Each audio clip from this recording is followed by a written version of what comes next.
अगर आप लोग अपनी पोर्टफोलियो की स्क्रीन खोलते होंगे तो उसमें बिल्कुल रेड दिखाई दे रहा होगा। एंड इस बुरी खबर में सिर्फ एक ही अच्छी खबर है कि ऐसा सबके साथ हो रहा है। पर ये ऐसा नहीं है कि इतनी गिरावट मार्केट में पहली बार आ रही है। Market has seen these spaces earlier also, like Russia Ukraine war. ठीक है, कोविड टाइम्स आपको याद ही होंगे। अगर आप उस टाइम मार्केट में रहे होंगे तो आपको पता ही होगा कितना हाहाकार मचा था उस टाइम पे। एंड उस सब के बाद भी मार्केट रिकवर हो गया था। एंड जिन लोगों ने उस गिरते मार्केट में पैनिक ना करके एक इंटेलिजेंट एंड डिसिप्लिन इन्वेस्टर की तरह रिस्पॉन्ड किया, उसने उस गिरते मार्केट में बहुत डिस्काउंटेड प्राइस में बहुत अच्छे अच्छे स्टॉक्स उठाए। एंड उसके बाद मार्केट ने जो रिकवरी में वेल्थ बना के दी है, ऐसे मौके बार बार नहीं मिलते। तो आज भी चाहे तो आप बिना किसी स्ट्रेटेजी एंड सोचे समझे पैनिक में एग्जिट ले सकते हैं। पर बिना किसी इंफॉर्मेशन एंड एनालिसिस के अगर आप कोई मूव लेते हो तो कब वो एक नेगेटिव मूव में आपको पुश बैक दे जाए पता नहीं चलता।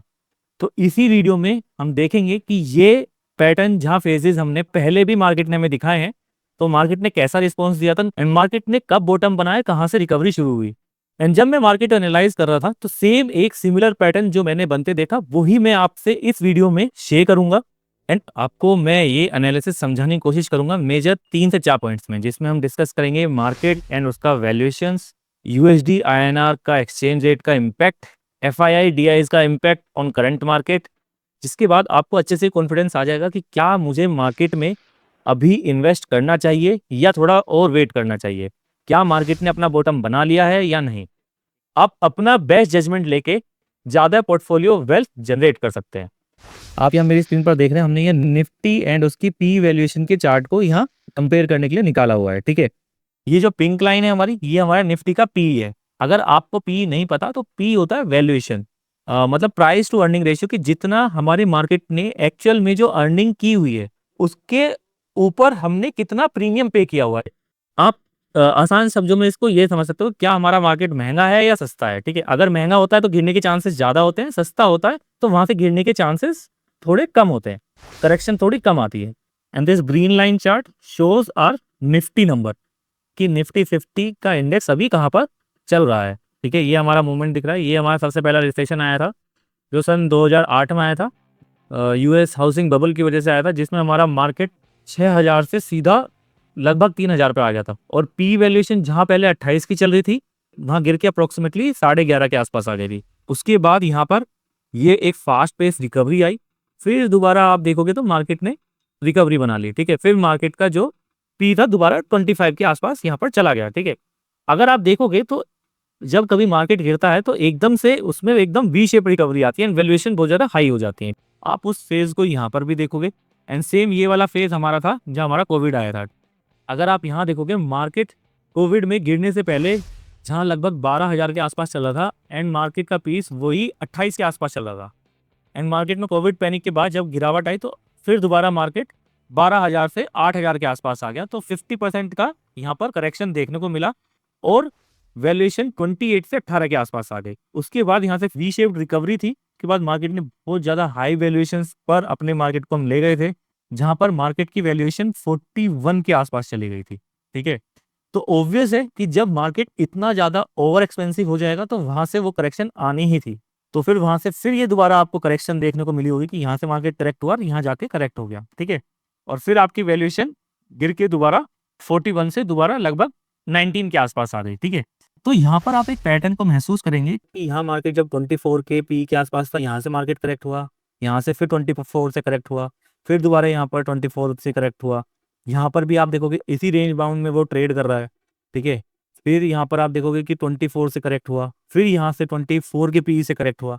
तो आप यहाँ पर एक पैटर्न महसूस कर सकते हो कि अगर मार्केट 24 के पी के वैल्यूएशन के आसपास चल रहा है या उससे ऊपर चल रहा है और वहां पर कोई भी नेगेटिव न्यूज अगर आती है तो मार्केट उसको बहुत अच्छे से एब्जॉर्ब नहीं कर पाता एंड मार्केट वहां से वैल्यूएशन में करेक्शन बहुत इजीली देखने को मिलती है।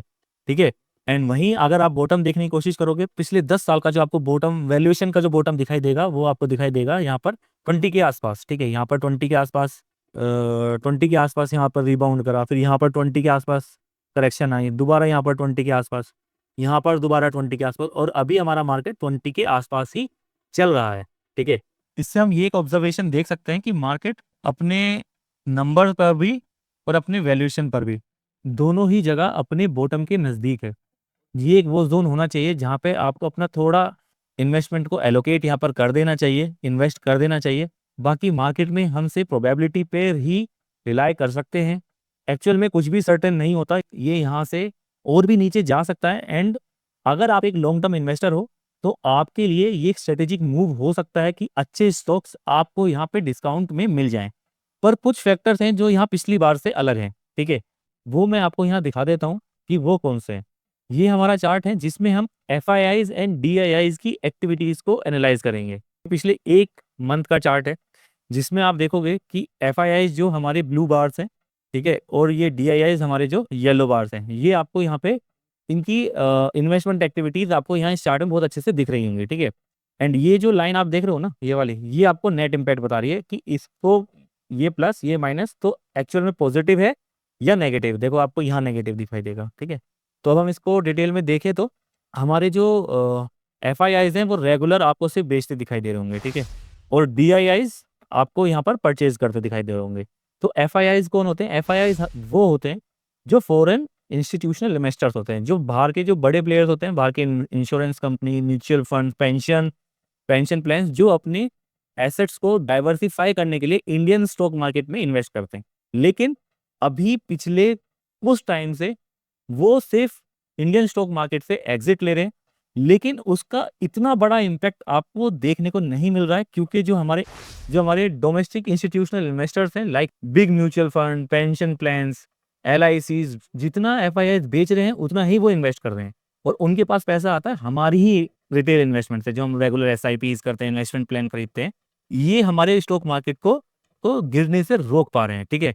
आज से पहले जब रिटेल इन्वेस्टर्स का इतना ज़्यादा इन्वॉल्वमेंट नहीं होता था मार्केट में, इंडियन मार्केट में, तो पहले FIIs ही ड्राइव करते थे कि मार्केट, इंडियन स्टॉक मार्केट ऊपर जाएगा या नीचे जाएगा। उनकी इन्वॉल्वमेंट ही मार्केट को ऊपर या नीचे कर देती। लेकिन इंडियन रिटेल इन्वेस्टर्स भी इतने ज़्यादा स्ट्रांग हो चुके हैं कि अपने इंडियन स्टॉक मार्केट को वो खुद रोक पा रहे हैं, ठीक है। आप यहाँ देख पा रहे होंगे कि मेजरली जितना FIIs बेच रहे हैं उतना ही DIIs यहाँ पे खरीद रहे हैं और नेट इम्पैक्ट ज़्यादातर आपको पॉजिटिव में ही यहाँ पर दिखाई देगा। जो 2021, 22 की, 23 की जो रैली आई थी ना, उसमें मेजर जो वो रैली आई थी वो FIIs की वजह से ही आई थी। तो अगर अभी हम मार्केट में DIIs अपने रिटेल इन्वेस्टर्स के पैसों से मार्केट को ज़्यादा गिरने से रोक पा रहे हैं ना, तो जब FIIs वापस आएंगे तो आपको एक अच्छी रैली दोबारा देखने को मिलेगी, ठीक है। और FIIs जरूर इंडियन स्टॉक मार्केट में इन्वेस्ट करते हैं, पर उसके लिए अभी और इनके एग्जिट लेने का सबसे बड़ी वजह है वो है हमारा USD INR के गिरने का वजह, ठीक है। ये वाला चार्ट हमें बता रहा है कि USD as compared to INR कितना ज़्यादा स्ट्रांग हो चुका है, ठीक है, मतलब कि कितना ज़्यादा गिर रहा है।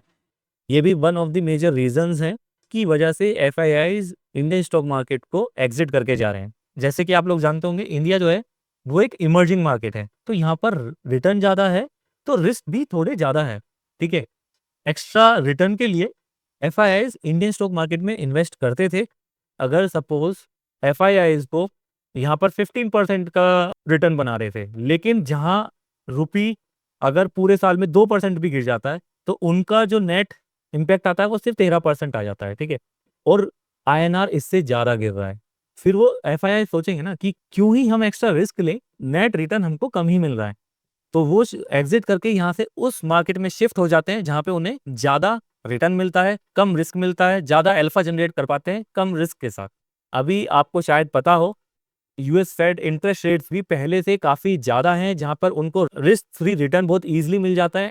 तो इन सारे ऑब्जर्वेशन से आप यहाँ पर कंक्लूजन क्या निकाल सकते हो? मैं यहाँ से आपको ये सजेशन दूंगा कि अगर आप अभी पैनिक करेंगे तो आपको दोबारा अच्छे स्टॉक्स लेने का समय नहीं मिलेगा, क्योंकि अच्छे समय में सारे अच्छे स्टॉक्स महंगे मिलेंगे, आपको सस्ते कभी नहीं मिलेंगे। सिर्फ बुरे वक्त में ही आपको अच्छे स्टॉक्स डिस्काउंटेड प्राइस में मिलते हैं। बट यस, ये भी रिस्क उनमें बना रहता है कि अभी मार्केट और भी ज़्यादा तो नहीं गिर जाएगा। तो आप प्रपोर्शनेटली अपनी इन्वेस्टमेंट को थोड़ा थोड़ा एलोकेट करना शुरू कर सकते हो। पर जैसे कि हर वीक में या फिर हर 10 डेज में आप 15%, 20% ऑफ योर टोटल इन्वेस्टमेंट आप लगा सकते हो, ठीक है। तभी आपका एवरेज बढ़ते मार्केट में अच्छा आएगा और आपको अच्छा वेल्थ क्रिएट हो पाएगा, ठीक है। और सारे स्मार्ट इन्वेस्टर अभी यही कर रहे हैं। अगर यहाँ से वॉर और भी ज़्यादा एस्केलेट हो जाती है एंड ऑयल प्राइसेस और भी ज़्यादा बढ़ जाते हैं, तो यहाँ से मार्केट और भी ज़्यादा गिर सकता है। तो आप थोड़ा थोड़ा एसआईपी फॉर्म में अपने इन्वेस्टमेंट को यहाँ पर लगा सकते हैं। अगर आप एसआईपी करते हैं तो ये वो टाइम है जहाँ पर अपनी एसआईपी अमाउंट डबल कर देनी चाहिए। जैसे अगर आप 5,000 रुपये महीना पहले आप लगाते थे, मेरी समझ से आपको 10,000 रुपये महीना अब लगाने चाहिए। And I think that's all for this video. मिलते हैं नेक्स्ट वीडियो में। Till then happy investing, bye bye.